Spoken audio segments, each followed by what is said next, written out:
so far. We've had a couple of great days, and we're looking forward to AIM tomorrow.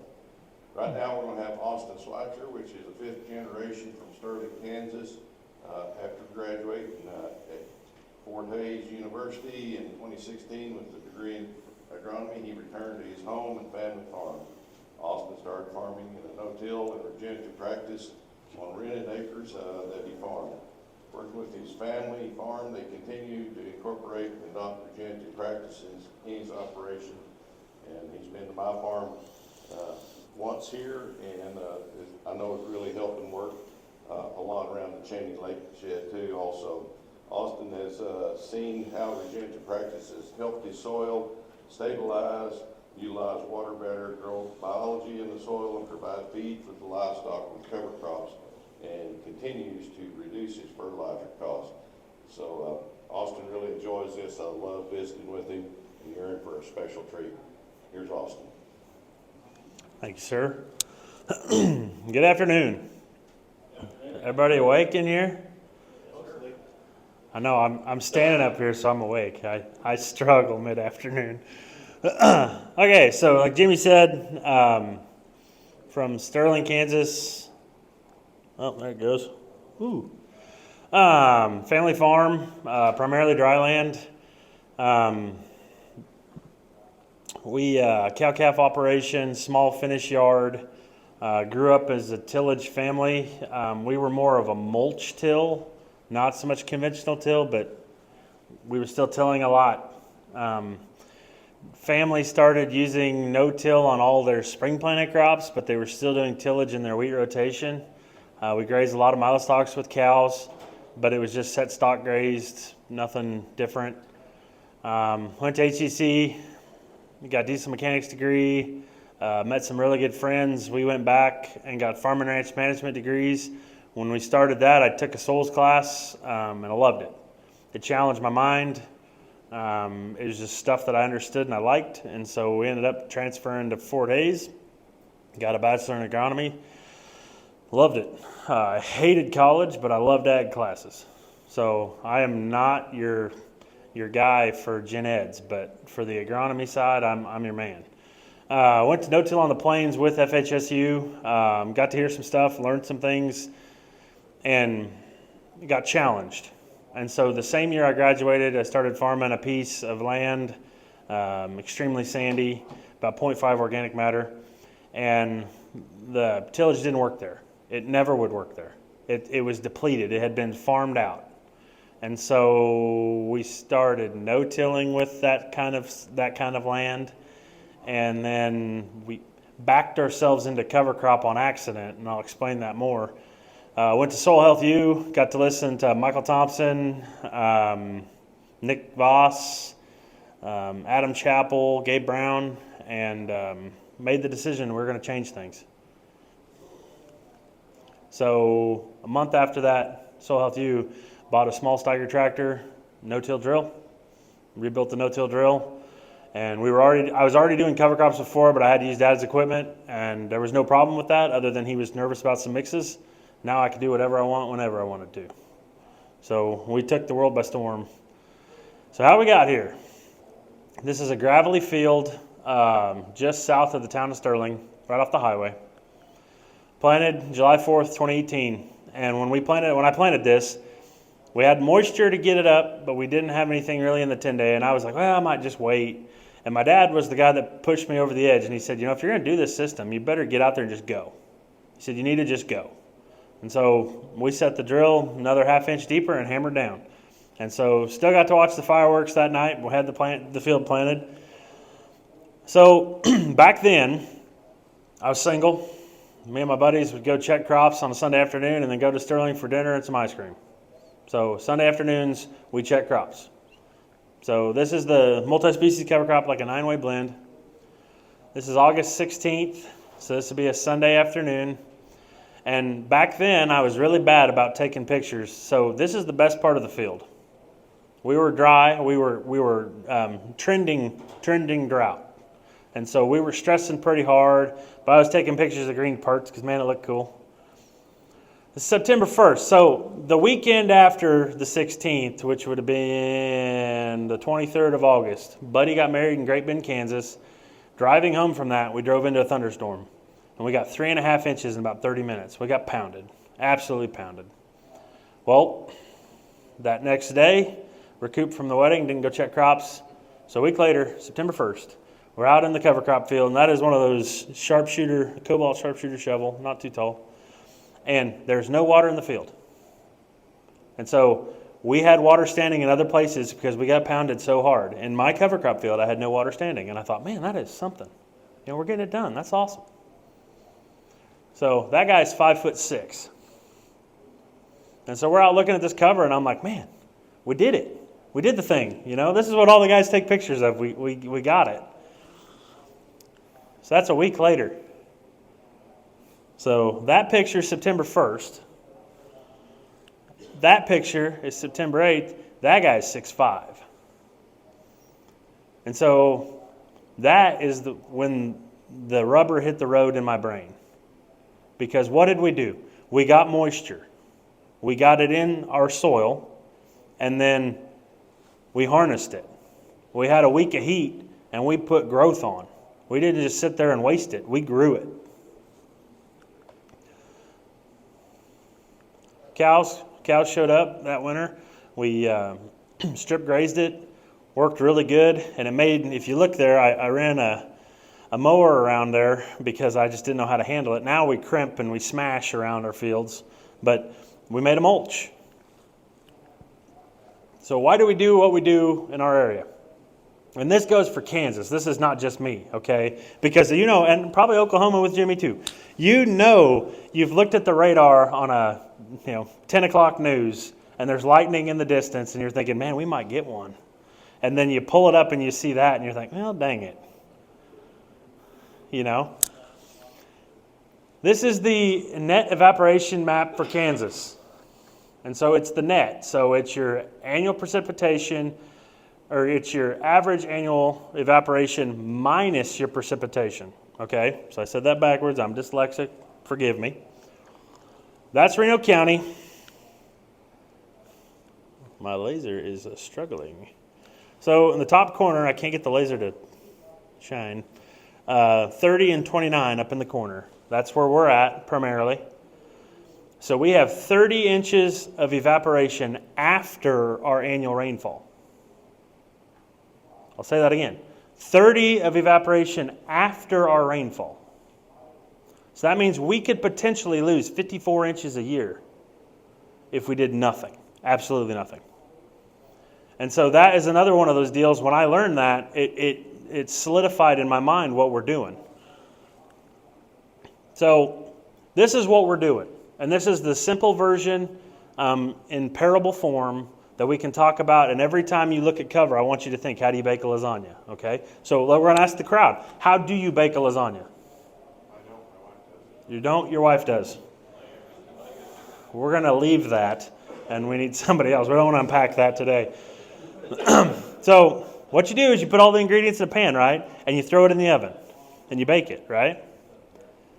But you had to put tinfoil on top. Because as I learned as a young, single, trying to provide for myself man, that if you don't cover the lasagna, you made a brick.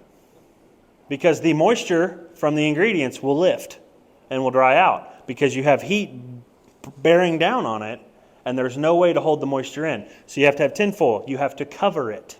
Okay? Once you've covered it, you'll steam the noodles. Everything will work great, and you'll have a great dinner. Now, if you want to toast the cheese, you pull the tinfoil off and you toast the cheese on top of lasagna. You dry it out. Okay? How do you make tea? Anybody? Come on, it's afternoon. We're all getting tired. You brew it. Okay? You put dead leaf material in water. The nutrients suspend in the water and the water turns brown, and then you drink it. Right? So when we make cover on top of our soil, when we get rain, we make tea. Nutrition goes into the water. We soak it down and we feed our biology with the residue. How much gas do you get in the car when you fill it up at the gas station? All of it? That's good. Because you paid for it. It costs you money, right? Well, we don't pay for the rain, but we are only given so much. So when we have the gas tank in our car, which is what I think of with my soil, I've got to fill that tank. If I don't get the tank full, we might not get where we need to go. From point A to point B takes a certain amount of gas, and if I can't hold that water, I can't get there. What does a dairyman feed his cows? Come on. Silage? What? Alfalfa? Those are high quality forage, right? Yeah. Well, a Timor, yeah. A dairyman has to feed his cows excellent food to get them to milk. You need lactation. So our family farm, we incorporated back in the day for tax reasons, is Schweizer Dairy. We used to be a dairy farm before my days. So my dad and his brother are ex-dairymen. And that's one of the ways that I got my dad to look into the soil health world is we talked about Ohio State had done the research that the biology in our soil is the same as the hind gut of a dairy cow. And so I asked my dad, I said, okay, so what did you guys feed your cows? And he said, you had to have a good diet. He said, you have to have a balanced diet to get her on top nutrition to be able to milk. I said, okay, so if the gut and the soil are the same, so if you fed the cow wheat straw for 3 years, what would happen? She'd be dang near dead and she wouldn't be milking. So we need to feed our biology a balanced diet of nutrition. That way we can keep moving forward. So those questions right there, that is how we try to look at what we're doing on the farm as we move forward. We've got tools in our toolbox. And, I've got tools in the toolbox of my pickup. I've got metric standard, we've got impacts, we've got it all. But these are the ones that are in your head. Every day you go to the field, you've got to have these tools in your head. No-till, cover crops, crop rotation, herbicide, tillage, timing. And I realized I'd forgotten one after I'd sent it into livestock, because we have livestock on our farm. So those are all the tools we have to look at our acres and say, how can we manage them to where we're helping the soil and we're making everything work in the system? We got to have aggregate stability.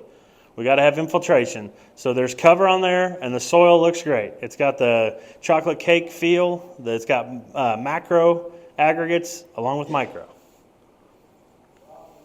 Oops. It's going to play. This is a video.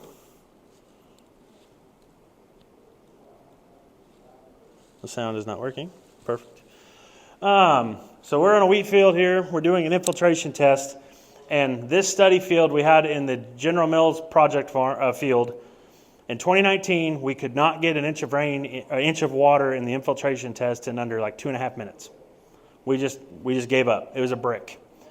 We dug down with shovels. We couldn't find earthworms or anything. So this is Eric Fuchs from Understanding Ag. We had just done an infiltration test. In 41 seconds, we took in an inch. So in 5 years, we had increased it that much. This wheat field was on the northeast part of the farm. It caught one rain that the rest of the farm did not catch. 65 bushel wheat, 38 units of nitrogen. And the infiltration test was fantastic. So if you could hear what we were saying, we were fired up. And we dug down with a shovel, and this is the cool part. When we took this farm over, the guy before me was a good no-tiller, but he strip-tilled anhydrous. We could not find an earthworm on the place. We find, my filming is terrible, we find quite a few earthworms in here in one pole. And so we went from nothing to nice numbers of earthworms in 5 years.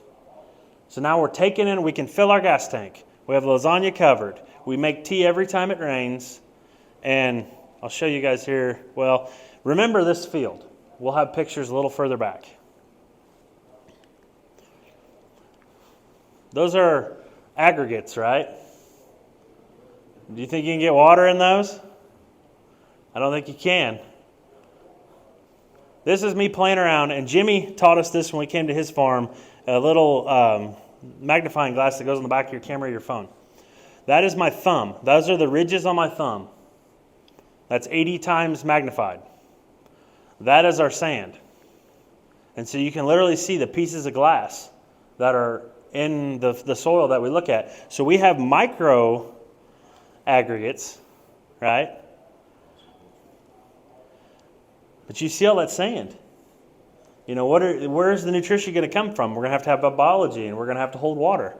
Well, we've got to make macro aggregates. We've got to have root exudates go down and make big aggregates in our soil to help us hold the nutrition, because what we just looked at can't. Okay? So that's why in our system, I feel like cover crops are a must, because we don't have the soil to fall back on. We either build it and function it, or we don't have it. Earthworms are fun. We did not have many earthworms because of the tillage that was in our country, and I never realized what we didn't have until you go to other people's farms. You go to Jimmy's, you go up to North Dakota, you see all these different places, and they have earthworms everywhere. And we are finally getting there, where we have them when we dig down. This picture is under a warm season cover in 2023. Now, the fall of 2023. We were bitter dry through the fall of 2023. We could not get wheat or rye started well. This is under a stockpile. That soil is 43 degrees Fahrenheit. We'd caught a half inch of rain. So if K-State's wisdom, we could run anhydrous. And to the east of us, guys are doing it. They're strip tilling anhydrous in and blowing gas. We have all these worm castings underneath our cover because our soil is biologically active at 43 degrees. And so when you see that, that's why we don't have earthworms in a lot of these scenarios, is because of tillage and because of fertilizer like anhydrous or chemicals, because our earthworms are cycling, whether we want to admit it or not. So, how much gas did that guy get in his gas tank? He probably took some of it, but I bet his tank's not half full. We got water standing everywhere. And that's not acceptable. And over here, we didn't get the lasagna covered, or we did and we disked the cover. So then we're blowing across the road. So the green side is one of my fields. That's the first field I started farming that's been in cover crop for 10 going on 11 years. Other side of the road is an older neighbor. Nice guy, doesn't want to listen to me. He has his ways and he's good with them. So there's another video, and you can't hear the sound. So that's me giving great narration, driving the tractor. The wheat was cut on both sides within a day of each other. I was in wheat, he was in wheat. He tilled that field twice. So that's 2 passes of tillage. If you look, the sand has been blowing. This is in September. We are in trouble. If we are blowing in September, it's going to be a long winter. Over here, 3 feet tall, good root structure. Not the biggest cover I've ever grown, but better than nothing. And basically at the end of the video, I said we need to use our moisture wisely. Because once we've tilled and loosened that up, that is going to be a problem. Look how soft that is. Thankfully, we caught a rain at the end of September. He planted wheat and got wheat up. So it will not blow now because of the wheat holding it. That same rain, my cover crop took off. It got as tall as me. So right now we have mama cows out there grazing it down and cycling nutrition. Dirt's leaving your field. We can't do anything without soil. And so when we're blowing, you'll never get ahead. So here's one of the fields that I did. This is in 2023. That's a lot. We covered the field, okay? Now in 2023, we're bitter dry in the spring. We have a lot of cattle on our farm. 2022 is the driest year on record. And so I felt dirty when I sprayed that. Because we could have put steers, or we could have baled it. We could have done something. Because it was decently tall cover. Left the residue because I figured the soil would never forgive me if I took it off. Planted. We made tea all summer long. We have the residue on top. Our lasagna is covered. And we filled the gas tank every time it rained. Problem was it only rained twice. But we kept it on. Yes, sir. So we were in the driver's seat for the next crop. Those beans made 19 bushel. And none of them, there was no bean in the tank bigger than a piece of Milo. And so we were one rain away from hitting it. Because we had cover and because we had infiltration and because we cycled nutrition. Here's one of the eye-opening things that we see is when our equipment makes a mistake. So that's my dad's field. I was spraying his alfalfa to kill it so he could go back to wheat. And that cover crop he had planted, his drill had a fit in the corner of the field. So this last year, our wheat straw sucked. So we had 15 bushel wheat here. And so if you look, it almost looks like bare ground there. No, there is wheat straw there. There's just none of it. So that is the cover conventionally in our area. Guys would leave and they would summer fallow that. So they would kim fallow or do tillage that. And then we'd roll through the wintertime. Well, just over, Dad planted cover. Nothing special, but do you guys see a difference? Who else sleeping at this point? We're pumping photosynthesis. We are using some moisture, but we are putting root structure in the ground. We are pumping exudates, and we now can infiltrate more water, and we hold snow. That cover filled up with snow. This is one of the things that I struggle the most with. That's wheat drilled behind beans, and that looks terrible. We've had very dry falls lately where you question yourself until we finally get you a little bit of moisture to get the plant up and going. Had to have some faith because we did actually grow material finally. And then when we harvested that, we were able to go to a warm season cover and cover that soil well. But I had to have the faith to put the seed in the ground and get it going, that then once we got our seasons changed, we grew something worth having on top of your soil. These are warm season cover mixes. So this is the bread and butter. In our area, I would argue to anybody until if they'll listen to me, I'll argue it. Throw away kim fallow. And I know west of me, if you go west of me 100 miles, like with Bryce, they have to be careful because if they do stuff behind their wheat and they don't get any moisture, they'll have a lag the next year. Our area, we're losing so much moisture to evaporation, and our wheat straw is usually not that good, that if you grow a cover like this, one, you're saving $45 to $55 an acre in kim costs. Two, your biology, it's like a biological primer. You know, there's companies that sell biological primers. Grow a multi-species cover, you just did it. Three, there's cows in our country. You can find cattle if you can't get it grazed with your own. There's guys that will talk to you on the phone and you can get them there. They will bring cattle to you because there's enough mouths in our country to do it. So we love to have the bigger residue in layers. So we like to have Sudan the tallest, pearl millet underneath, German millet underneath that, and proso at the bottom. Those layers fan out and cover each other to where there's hardly any gaps. Love having rape and turnips underneath. Those, during the growing season, I could care less about them because that's not when they perform. They perform after we get a frost and the other covers fall back and then they put on green tops. And the cows, when they come, they're excited for that. They get nice nummies out of there. The sunflowers, you see all the sunflower plants. That's another thing where it's all about your context and where you're at. That's a fibrous taproot. They actually bring calcium up. So our pHs are usually low. They actually help bring calcium up. They also work with mycorrhizal fungi. So when you have the sunflowers in there, 2 pounds of sunflowers is $1.10 in a mix. So it costs you almost nothing. But then you're ready for the next season. More sunflowers, more everything broke over. We had 12 inches of snow with 45-mile-an-hour winds 3 weeks ago. And if there was a wheat field to the north of our covers, they were brim full from one end to the other. We filled them brim full. Now, if you have cows out there and you're grazing, we had to feed a little more hay because we caught all our neighbors' snow. But it was worth it. The leaf material, the green tops, when a cow comes through, her manure will be perfect. She won't get loose. She won't be tight either. She'll be just right when she's moving through here. Not much, won't need much protein, just mineral and salt, really. More cover. Again, that's the tops. Grazing. So when we bring those cows through, we make tea. So when we talk about the economics of cover crops, you can spend money on kim fallow. You can spend money on tillage. You can plant a cover. A lot of these mixes through the drought, we've been running from $16.50 to $22.50 an acre. Depending on if it's primarily with the grazing, we put a better Sudan in. If we don't know if cows are going to get there, we'll go more millets. But we try to adjust for the soil type and for the area. But when those cows come through and they graze, if you can see there, one side we can catch snow, the other side we have made tea.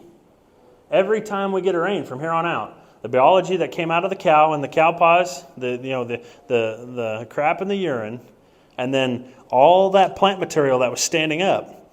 My biology is underneath it. So my biology can't break that material down until it's on the soil surface.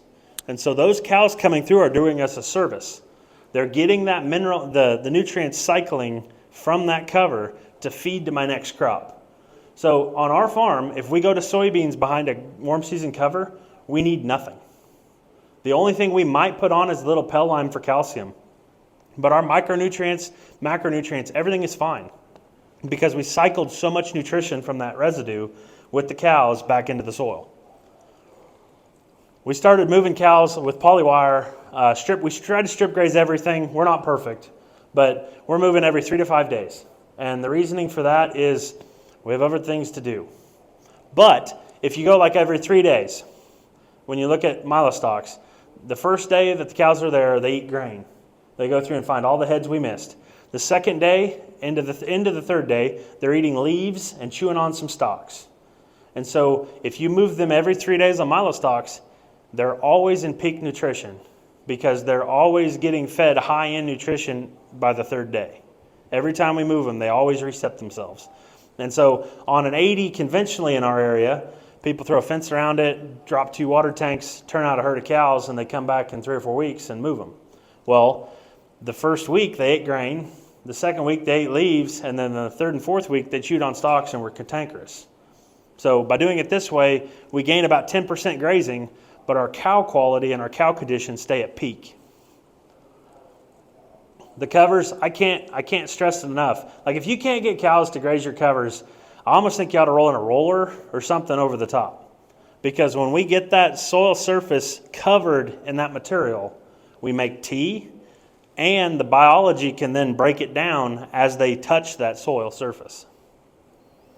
Polywire is the king of the country out there. I used to think it was nuts. I thought our cows wouldn't respect it. I thought, we're going to waste their time. But when you're giving those cows peak nutrition every time you move them every 3 to 5 days, they trust you because they know that you're going to move them and get them feed that they need to stay balanced. So they respect the polywire extremely well, even the old ones. And they're excited to see you when you move them. If you had a bad day, go move a set of cows. They're at least happy to see you. So this is the same field that we had the infiltration test on in the wheat straw earlier. Okay, so that wheat came off, really excited with how that looked. The wheat did awesome. Our soil structure was awesome. Our earthworms were active. Everything was cranking. Well, the warm season cover behind. I should have got a different picture where the sun is behind me so you could see the color of it. But we stayed a medium green the whole time. We didn't really act nitrogen deficient and was very happy with how the millets and sedans and sunflowers performed. We got big growth out of it.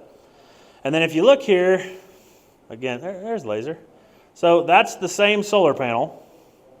And so this was Sunday when the storm was rolling in with this cold front that came. Pulled in a stock trailer so the cows could get completely out of the wind.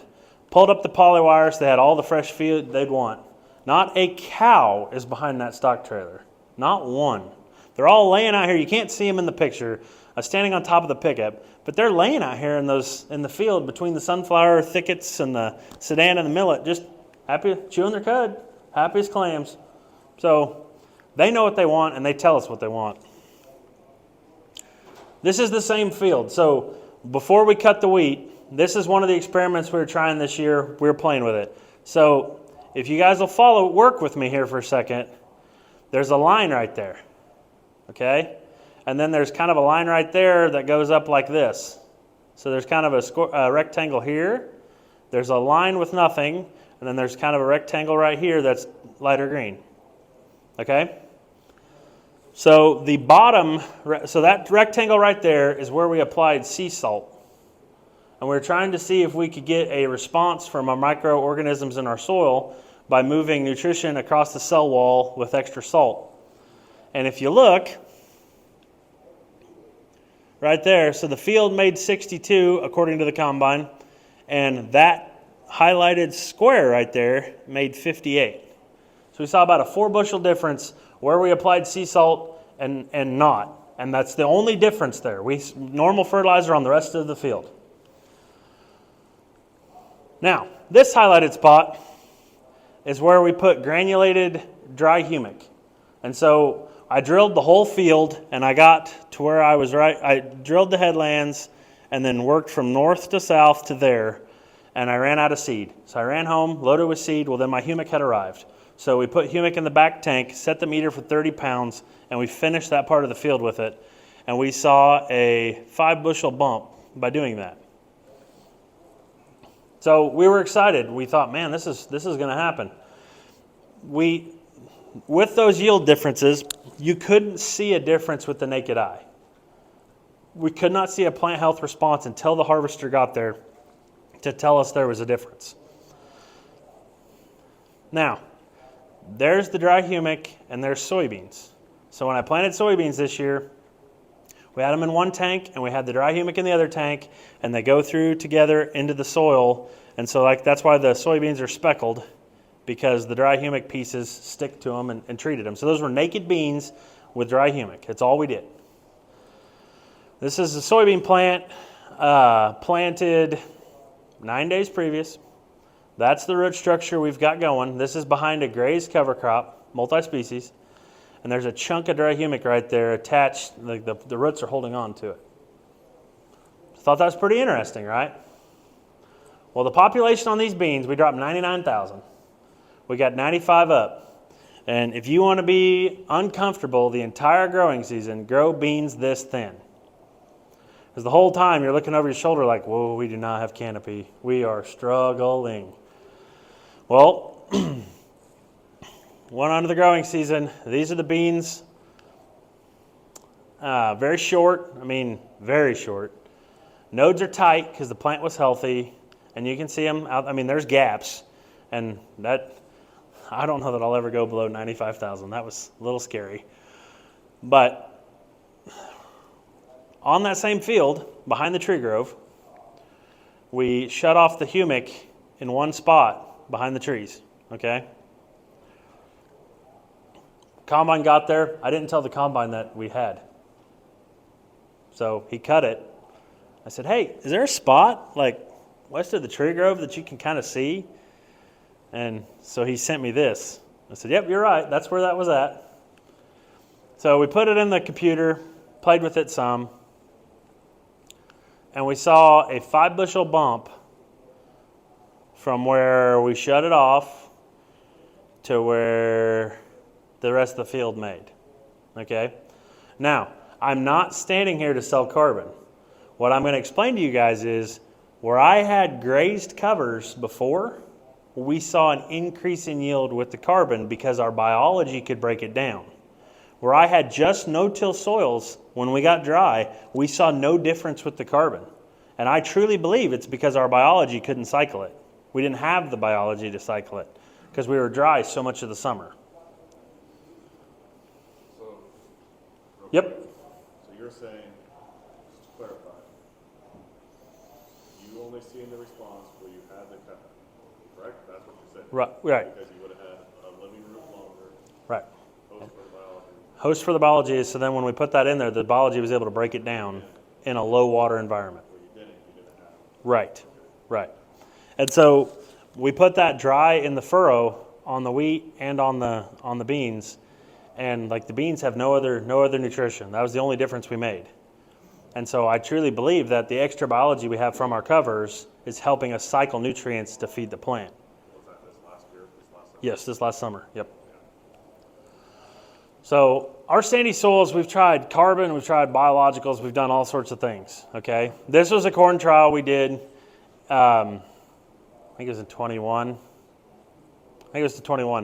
And we were running standard fertilizer in the 2x2, but we balanced it with 12% humic. And then in the furrow, we were putting a company's biological product on top of the seed to see if we could see a difference. Up until this point, this is a 100-degree day, we're cutting wheat. I was going by in my truck, full speed, going to get a load of wheat, and I call the guy, and I'm like, hey, you got to come look at the corn plot. There's a problem. He's like, what's the problem? I'm like, where we didn't put anything, that corn is suckered up, pineappled up. And so the whole field got the treatment. The only thing was there's like 8 acres in the middle that was a check where we put no carbon in the fertilizer and no biological in the furrow. And we did what the co-op told us to do. So that was the difference, right? Well, when we harvested that, it was about a 6.5 to 7 bushel difference, depending on how you analyze the data on the combine monitor. And we were like, well, that's a win. You know, that was a nice win. And we bent all our grain because we feed our feedlot. And the guy with the company came out and they're like, hey, let's test your grain. I'm like, well, for what? And they're like, well, healthy plants heal soil, but healthy plants have better grain. It's like, okay. Well, that corn tested 9.5% protein. And so that is a full 1.5 higher than the check next to it. And when I told that to my dad, he kind of looked at me. He was like, really? I said, yeah. I said, why? And he's like, well, I've been struggling in the feedlot with acidosis. He's like, we have not been able to get the diet right. And he's like, I think we're figuring on the protein. And so when we talked to the company that was making our diets, they were figuring off 6% corn, and we were feeding 9.5% corn. So that made a big difference. There are the ears between the two. So what we have learned is I do not buy biologicals or use biologicals to increase my yield. I'm after a healthier plant because I truly believe when we plant the seed, we're at 100 bushel and we have to find a way to not drop. Because every weather event, every stress, every insect, every pest brings us down.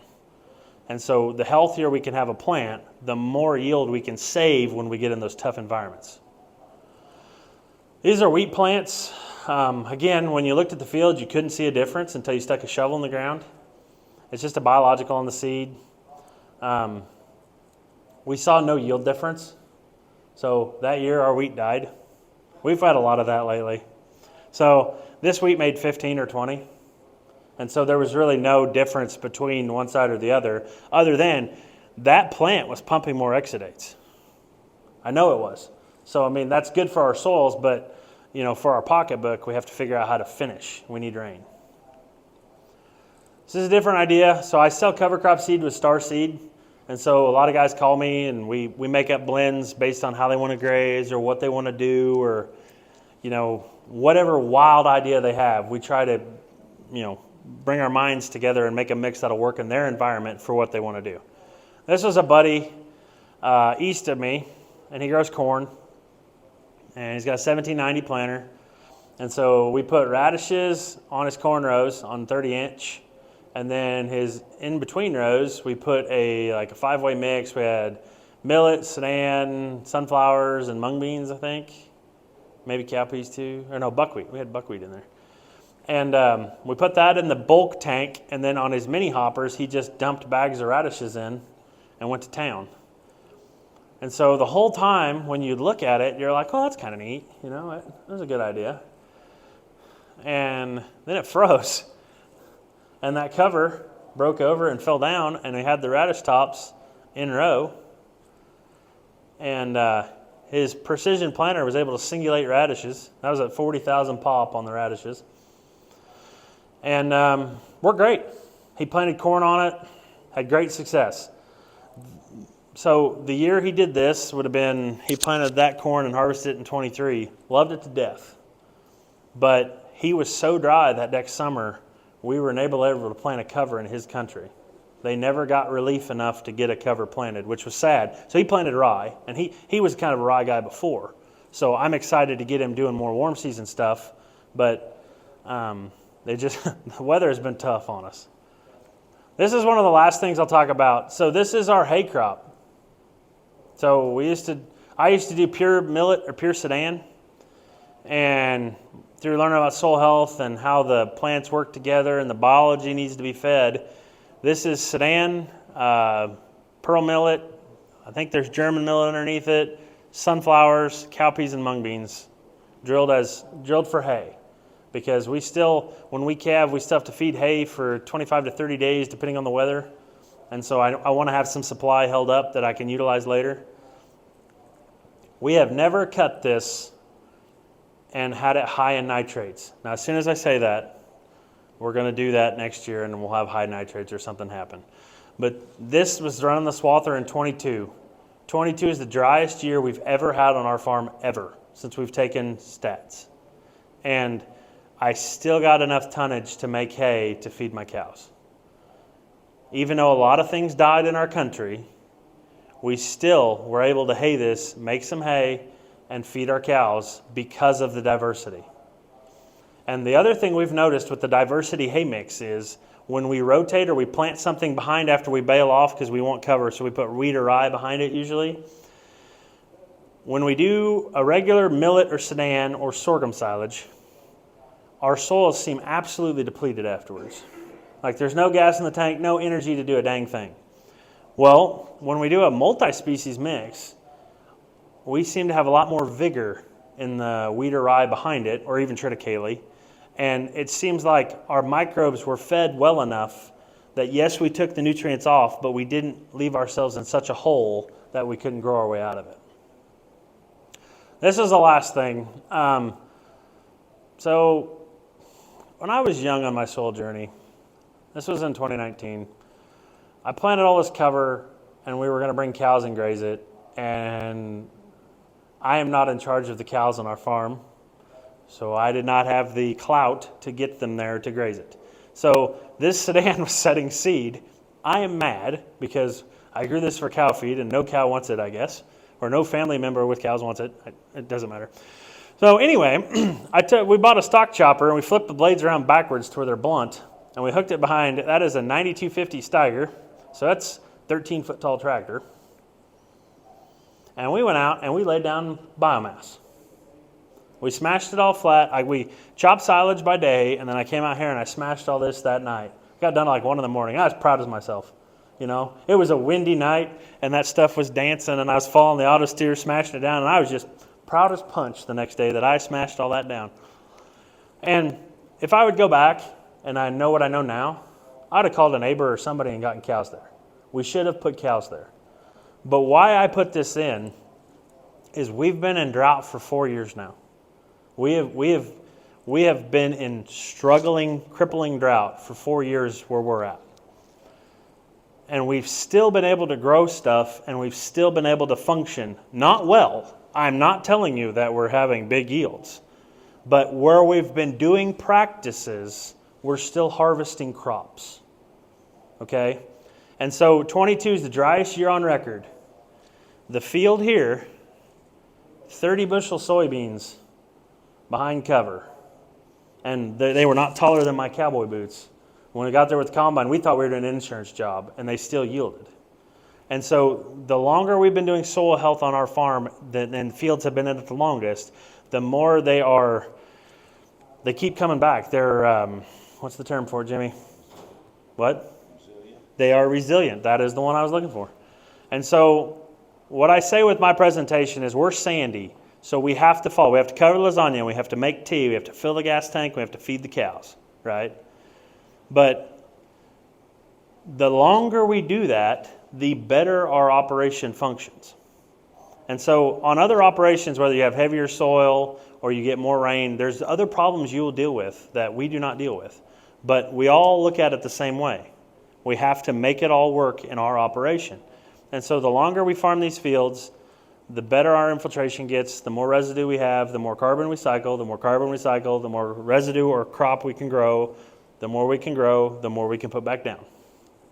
So I would love some questions if you guys got them. I feel like I kind of went through that a little fast, but that's my story. That's what we do. Feel free to talk. We can talk about whatever you want to talk about. I'm not going to hide anything from you. How much humic do you use when you're planting in the mix? How many pounds?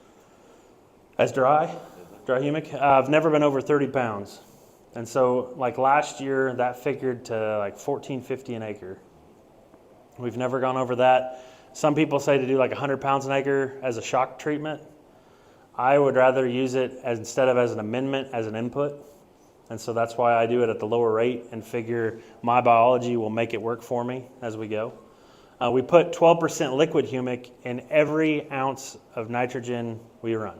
If we're running a sprayer or a planter with liquid on it, it is black.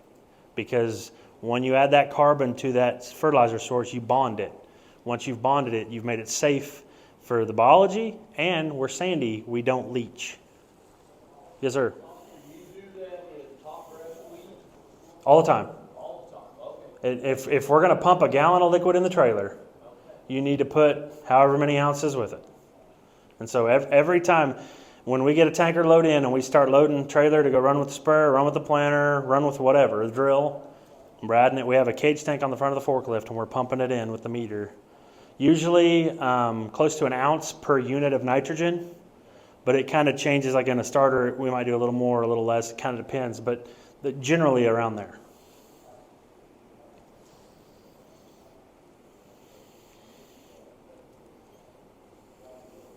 Anybody else? Yes, sir. You said 12% humic. Are you talking about the composition of the product or inclusion rate to the end? The composition of the product.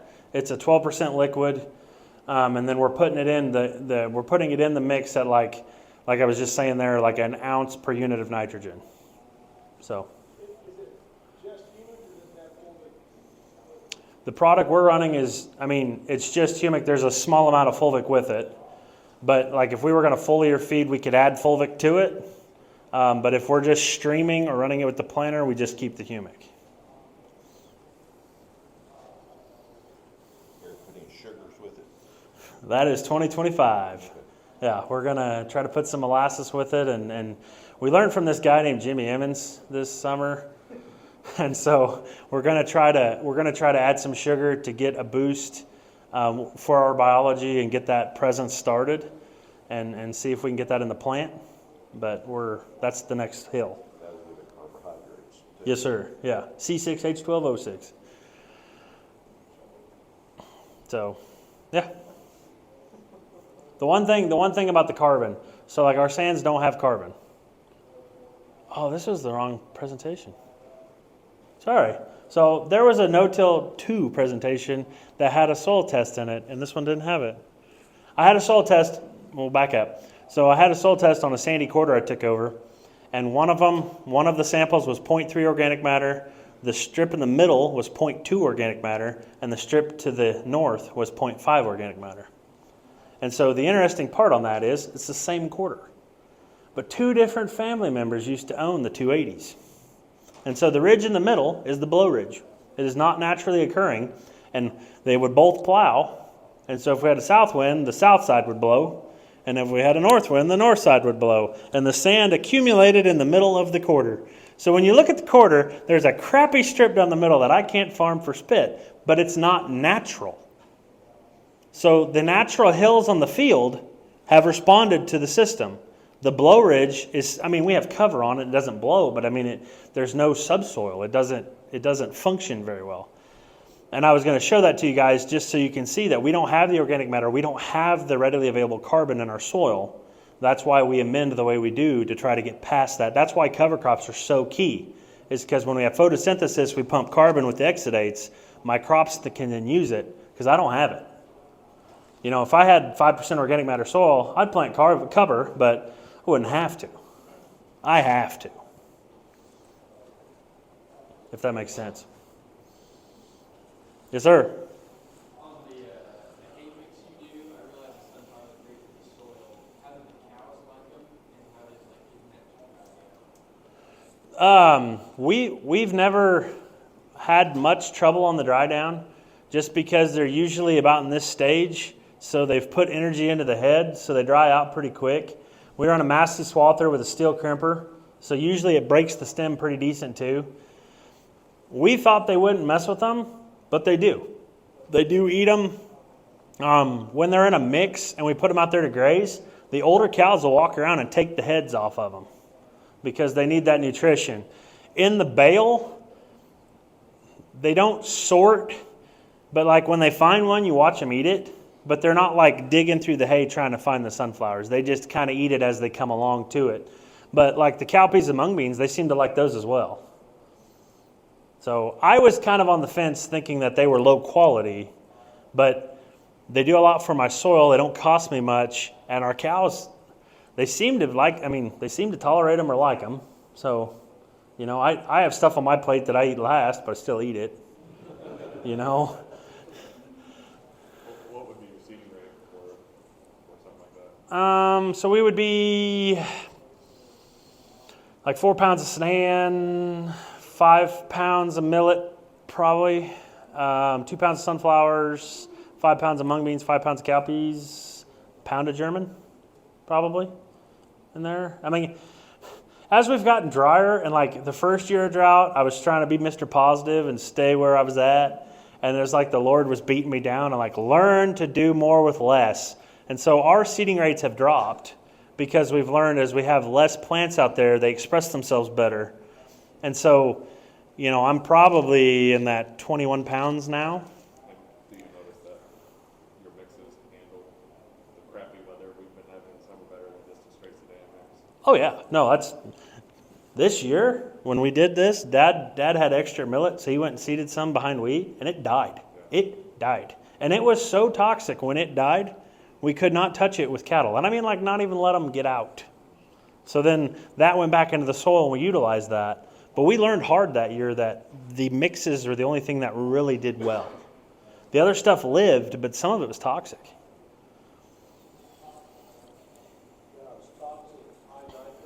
Yes. And high nitrates. Like going to a grower yard at 25% high. And you're not applying that mix with this at all, right? So like when we do a grower mix, I look at a soil test. And so if we need some nitrogen, I will put on nitrogen, but I put it on in the form of AMS. So there's just as much sulfur as there is nitrogen.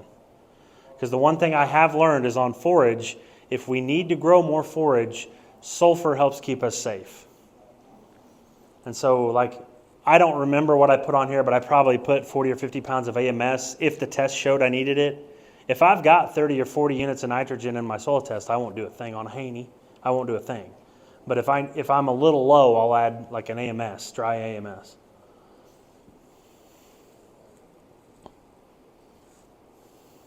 Anybody else? Yes, sir. No, we've got a dry spreader. And so generally speaking, like if I've looked at a test or two and I ask my dad what he wants to do, he'll ask me what I'm doing. And so then I'll spread, you know, it's got a little counter in it on the monitor. So I spread one of mine and one of his and we'll split the tickets. So it kind of depends on what the test show we need.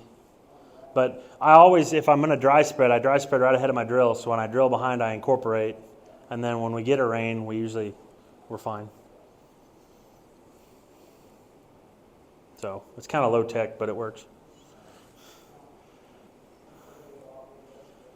Anybody else?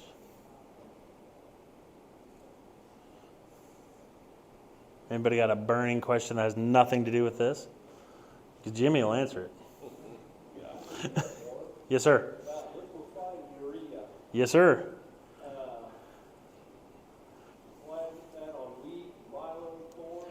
Okay, so last summer we were liquefying urea. In 22 I did some, but my wheat died. So I have no data to tell you how my wheat would have done because we were that dry.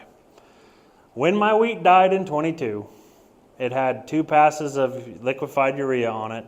My dad had a full grazing package with over 75 units of nitrogen on, and my wheat died as proud as his did. And I'm not making a joke. I mean, I was scared to death as we kept getting drier that we were going to show deficiency and it was going to fade. My wheat was going to fade out, and then he would catch a rain and finish. But we actually stayed healthy pretty much the whole way, and it didn't matter what you did that year. Nobody in our country had good wheat. And so everything pretty much died. Fast forward, went to Jimmy's. We learned about that a little bit. And Connor Pierce and I were talking about in the pickup driving home how we could grow milo and dryland corn and not put down synthetics that screw up our biology. But then if we get rain and we get like a blessed growing season where we have moisture at the end, how can we help that crop finish? And melted urea is how we ended on. And so last year I started melting some. We've done experiments. We ran on some irrigated corn, dryland milo, some feed ground. A lot of friends we were applying to. And I don't have the answers, but we're hoping this next year we're going to go down to like 35 or 40 units of nitrogen total on the milo crop. And then if we get moisture and we looks like a heading we can finish, we'll add urea and push that crop. But I can't explain to you how much in the infancy stages we are. That's why I didn't talk about it, is I don't have data to show you guys that shows it works. But we're excited about it because it doesn't screw up your biology function with your plant, and we can get nitrogen in there to help push at the end. And so we're excited about it, but we're learning. You look at 10 pounds of foliar applied, 20 pounds of actual nitrogen, or Like what I look at is like 10 pounds. If I get 10 pounds on there, like in our, try that right. yourself, but I don't want Well, and I feel like in our environment, we have to be realistic with what we do. You know, just because we can throw more at it, why are we doing it? And, you know, if we overextend our soil, we're going to hurt ourselves. And so I really think that 10 pounds would be plenty, because that would get you halfway to what K-State's recommending. So I figured a half, we're good, right? You know? So we're learning, and the cutting back on nutrition, you know, with the cover crops and that system has helped us a bunch, and we're growing a lot better crops with less nitrogen. But there's no silver bullet. There's no way of knowing exactly what you need at the time, because we don't know how the weather's going to treat us down the road. And so we're trying to just be careful and not overextend what our soil can do. We're trying to have realistic expectations. And it seems like when we fertilize for realistic expectations, we have a lot of upswing, and we really don't have any downswing. Does that make sense? Ram site efficient farming or more foliar. Right, yeah. Yeah, yep. So you're still thinking 30, 40 pounds of planter? Is that what you're saying? That's where, like, I'm putting a planter together in the shed as we're speaking. And that's where I'm thinking we're going to be. We're going to be, 2 by 2?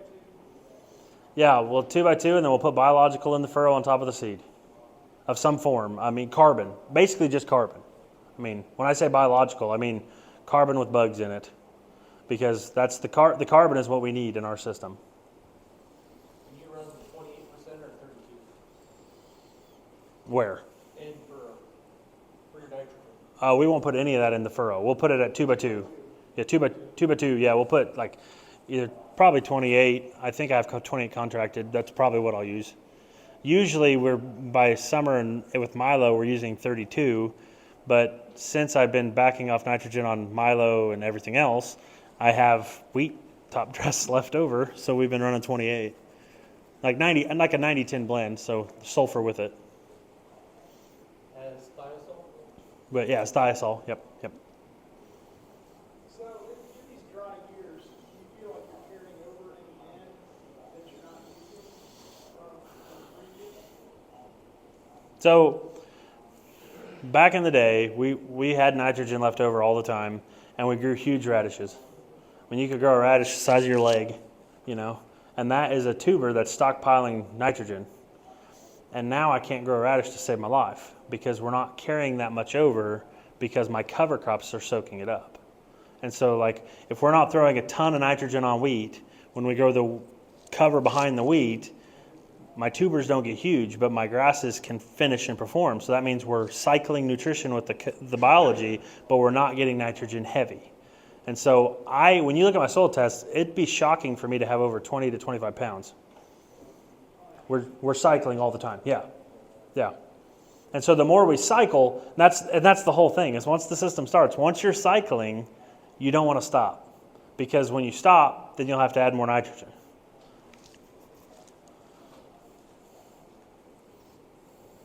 Yes, sir. When and how often are you Haney testing to make decisions on your operation? A lot of the times the Haneys are ahead of Milo, and then if we're struggling with a wheat field, I'll Haney there. So, you know, in the spring, if we have wheat that's looking lethargic or struggling, we'll pull Haneys. And then ahead of Milo, we pull Haneys, because I do not want to overshoot on Milo. And so we also grow sunflowers. We grow some dryland corn. And so like on my dad's corn, I'll Haney ahead of that. Sunflowers, we're just being safe. We're not going heavy on, you know, I mean, we K-State's rec and cut it in half. And then if it doesn't look good, we cut some more off, and that's where we're at. And that's kind of a soil by soil basis. A follow-up to that on your peas, do you ever do